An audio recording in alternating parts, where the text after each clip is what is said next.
আসসালামু আলাইকুম। আমাদের লোরপুর মাদ্রাসার হেড মাওলানা নুরুল ইসলাম কাসেমি তিনি ইন্তেকাল করেছেন। তিনি ছিলেন একজন আদর্শ শিক্ষক ও মুরব্বী। তিনার ইন্তেকালে আমরা একজন পথ প্রদর্শনকে হারালাম। আল্লাহ তাআলা আপনাকে জান্নাতবাসী করুক, আমিন।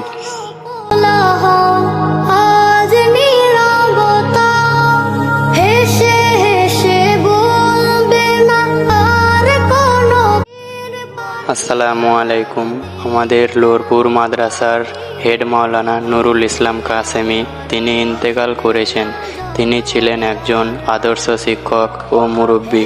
তিনার ইন্তেকালে আমরা একজন পথ প্রদর্শনকে হারালাম। আল্লাহ তাআলা আপনাকে জান্নাতবাসী করুক, আমিন।